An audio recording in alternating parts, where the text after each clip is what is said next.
Save-A-Lot wants to take the grocery industry by storm.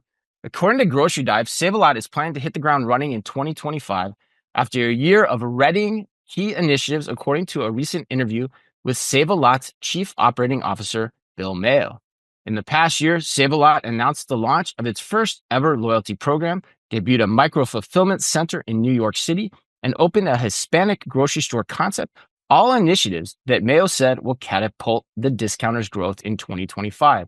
Save-A-Lot, which is out of St. Anne, Missouri, for those of you that may be unfamiliar, currently operates approximately 800 stores across 32 states and said back at NRF 2024 that it has designs on growing its store count to over 3,000 locations at some point.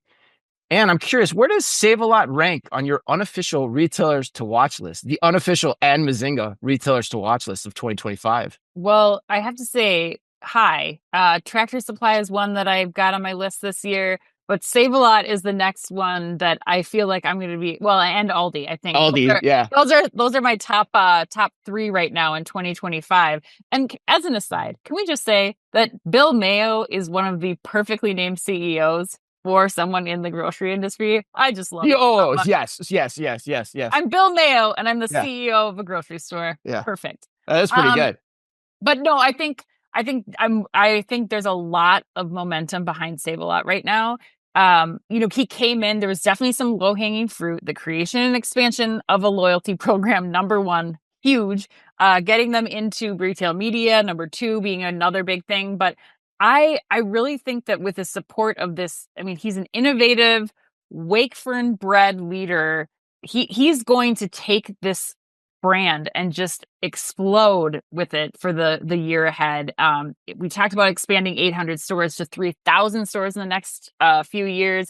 The movement into the micro-fulfillment centers, which you and I got to go see with Fabric in Brooklyn, like it makes it easier to expand the brand online and offline, to introduce new people to brands where there aren't bricks and mortar locations, and especially in the convenience and Hispanic grocery spaces too. Like, talk about categories that are also getting much bigger. Right. Like, being able to serve that need, I think, is going to be another, like, they've got all the legs of the stool going to really help them take off this year.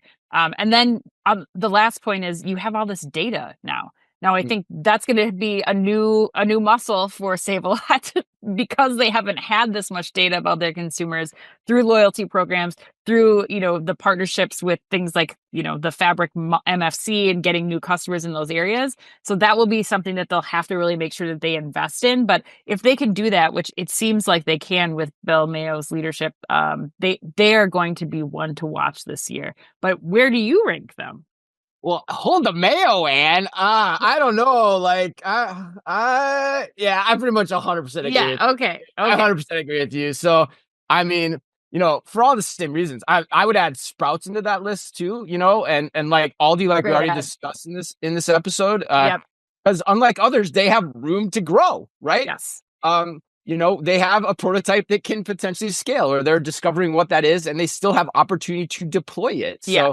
And then they're doing other cool things, like you mentioned, the Brooklyn facility we saw. I mean, it's a ball. The thing I give them credit for, it is a 100% ballsy move. I mean, I don't think ballsy could be more attributed to any move in the history of retail than a St. Anne, Missouri retailer entering New York City with no presence and seemingly seeing a flood of orders regularly coming in through Uber Eats. We were there. We were watching the Uber drivers come in. They're like, oh my God, what is going on here? Yeah. And that's just with Uber Eats. Imagine if they got on the other delivery platforms too. So your volume is going to scale without any extra investment ultimately at the end of the day. So, and if that model works, you can scale that to any major city that you want to, where you don't already have a presence. So, I mean, the last thing I'll say, side note, I don't think I told you this. I actually extended Mr. Bill Mayo an open invitation over this past weekend to join us for a 5 insightful minutes whenever he is available. I just gave him an open invitation,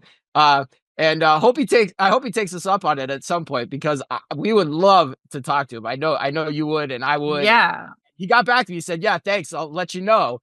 So here, you have a direct line to Mr. Mayo? Yes, I do. Yeah. No, we've been communicating. Oh my God! And so he hasn't committed yet. So I'm kind of trying to turn the screws on him a little bit and say, "Come on, Bill, we want to talk to you and learn more about this because it sounds really cool."